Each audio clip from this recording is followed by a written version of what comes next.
कई प्रकार के होते हैं। पहले जो पहला अवधान है वो अपरा का है, फिर परा का है, फिर महापरा का है। अपरा के आपको छोटे छोटे कराए हैं। तो महापरा में ईसा आप शरीर से पार चले जाते हैं। आपको दिखेगा ये शरीर है, ये तो मैं खड़ा हूँ, आप हैरान हो जाएंगे भाई ये जो शरीर है ये मैं हूँ, ये जो मैं देख रहा हूँ वो मैं हूँ।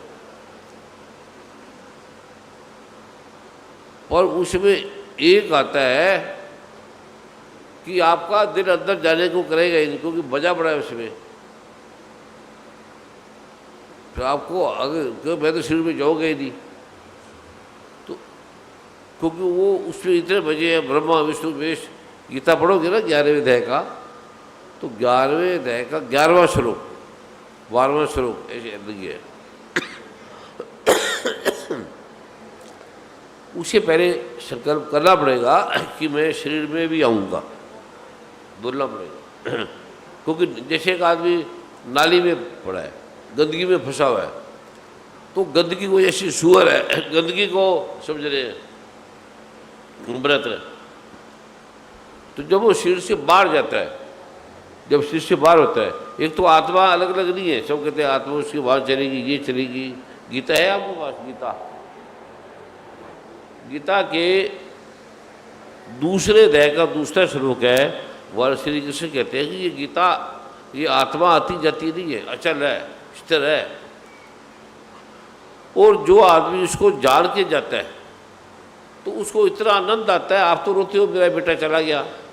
लेकिन ग्रस्त कहते हैं कि जिस मरने ते जग डरे, मेरे मन आनंद, मरने ही से पाइए पूर्ण परमानंद। व्याख्याने भी इसका वर्णन किया है। अब मैं नहीं मरना, मैं खाने का, इसको अवार्ड भी बड़ा मिले वहाँ। कहते हैं एक 12 साल की 13 साल की उम्र का व्यक्ति को लिख दे, और वो लिख दे जो पता ही नहीं है, और व्याकरण की दृष्टि से ठीक है, और जिसको पढ़ते फायदा होता है, तो इसको दुनिया का सबसे पहला महान अवार्ड दिया है कि ये ग्रंथ दुनिया का सबसे महान ग्रंथ है। ये तो 12 साल में किसी ने लिखा ही नहीं। फिर महाब्रह्म पर किसी ने लिखा ही नहीं, और महाब्रह्म का किसी को पता ही नहीं है।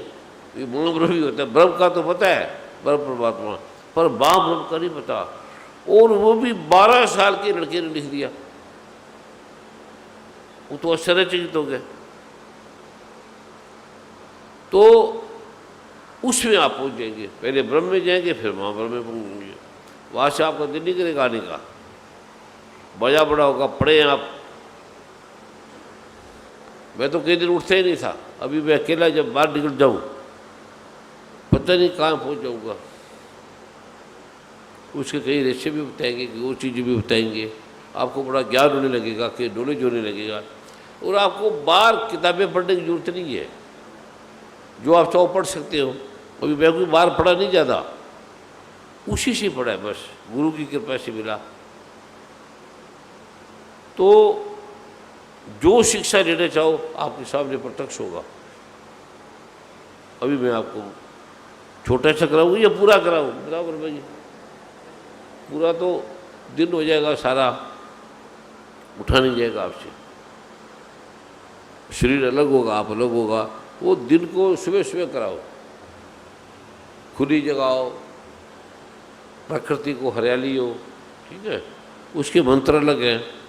और हर मंत्र, जैसे आप देखते हो भी मार्केट में, एक बार मैं कई बार गुरु माँ के यूट्यूब में देख रहा था, ये मंत्र कर लो, वो मंत्र कर लो। ऐसे मत क्या करो, क्योंकि मंत्र के उत्कीर्णन है, निष्कीर्णन शापो तो आ रहा है।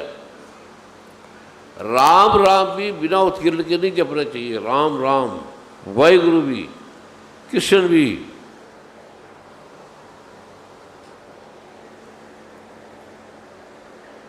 दुर्गा सप्तमी है किसके पास? मेरे पास। इसका आपको ज्ञान होना चाहिए।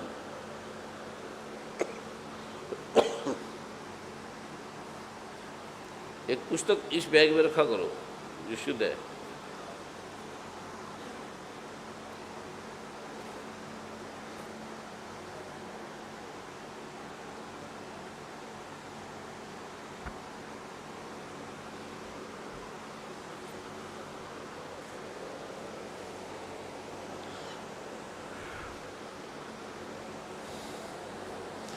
ये पढ़ते हैं पर ज्ञान नहीं है। अब ज्ञान, ये गीता प्रेस की दुर्गा सृष्टि है, तो इसके भगवान शिव ने कहा है, पेज नंबर है 37, कि जो साधक बिना परिहार के अभिकीलक, मंत्रों का जो अभिकीलक है, अर्थात मंत्रों की सिद्धि में विघ्न उपस्थित करने वाले शाप रूपी कीलक का जो निवारण करने वाला है, उस सप्तशती स्तोत्र को, उस उत्कीर्ण निष्कीर्ण को संपूर्ण रूप से जानना चाहिए और जानकर उसकी उपासना करनी चाहिए, और इससे आपकी सारी समस्या का समाधान होता है। और जो भक्ति की सेवा में अपना सब कुछ समर्पित करता है, उसी पर भक्ति प्रसन्न होती है, अन्यथा उसकी प्रसन्नता नहीं प्राप्त होती। इस प्रकार सिद्धि के प्रतिबंधक रूप कील के द्वारा महादेव ने इसको लाक कर दिया, बंद कर दिया। और जो इस प्रकार से करता है उसे सब सुख मिलेंगे, वो सिद्ध हो जाएगा। जो उसे अपमृत्यु नहीं होगी, रोग नहीं आएगी, बीमारी नहीं होगी। जो ऐसा नहीं करता उसका नाश हो जाता है। इसलिए सारी दुनिया का नाश हो रहा है। दुर्गा को मानते ही नहीं, गुरु भी नहीं मानते, गुरु भी, इसलिए सब जहाँ चले जाओ बीमारी बीमारी। तो ये उत्कीर्ण निष्कीर्ण का जो ज्ञान है, उसके बिना कोई, गायत्री का है, गायत्री का किसी को नहीं पता, उत्कीर्ण निष्कीर्ण उसका करे बिना नहीं करना। राम राम जो बोलो अच्छी बात है, लेकिन उत्कीर्ण करोगे तो बड़ा लाभ होगा, पर साइड इफेक्ट भी होते हैं। इसलिए उसका विधान है, पूरा सिस्टम।